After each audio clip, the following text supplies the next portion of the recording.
But let's get to the principles of SSI. So the number one principle, and it's number one for a reason, is it's user-centric. So it's you, the person who the information is about. It's your own information, which you would like to hold private. It's your choice of what you'd like to hold private. Number two is control. So you are able to give consent to information you would like to give out. So a lot of people talk about the privacy calculus. So am I prepared to let this information out to gain some service or value that I'm going to receive in return for that? Being able to provide access to other people to it. Transparency. So this is really good in that you want to have all levels of a identity network to be transparent. So you want to know who's creating your wallet and what's happening inside it. What is the technology that's used around this, and being able to, if it's open source, go in and have someone do an audit on it.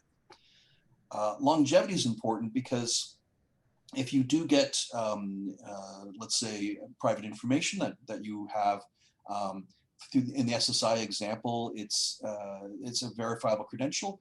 You want to have that credential outlast the person who issued that credential to you. So in my example earlier with Ryerson University giving out a degree, if Ryerson decides, we're going to get out of the degree business and we're going to switch to become a bakery.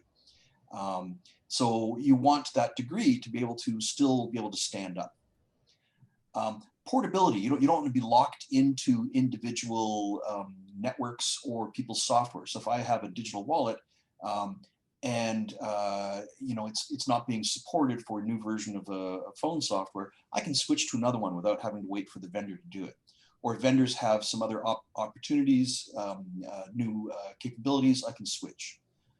Interoperability, this is being able to jump between different networks. So even inside and outside of SSI, what we're seeing in the world is a lot of regional networks popping up just through the way that people like to operate and limitations to the technology. So if I, let's say I'm coming from a European country and I come to Canada, I'd still like my credentials to be able to work in Canada, or vice versa. If I'm traveling to another country, I'd like them to be able to see things off of my network. Consent, this kind of matches back to control. I want to control, I want to give consent to people to be able to see things. And an interesting thing you can do with this is you can just consent to partial information going out. Using technologies like zero knowledge proofs, I can say, hey, when I go into the Liquor Control Board of Ontario store, the LCBO store, to buy alcohol, and they ask to see my card, they don't ask me. I got a gray beard and I'm balding, so they don't ask me that.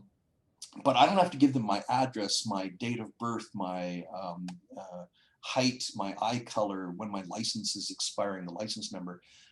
They just want to know, am I 19 or over? So that's the sort of the control controls or consent that you can have, which speaks to this thing, the minimized data disclosure. There's a question there. Fred Carter has asked, aren't digital wallets basically form fillers on steroids? If so, this is not necessarily good for privacy because it will stimulate demand among relying parties to collect and use high trust data. So if I can minimize the amount of information I send, but it's still verifiable, then what it can do is it can speak to relying parties are asking for a lot of information that they don't necessarily need. And they shouldn't be asking for that because they're adding friction. And so what Fred's getting at is they may see this as a way for to gather more information with less friction.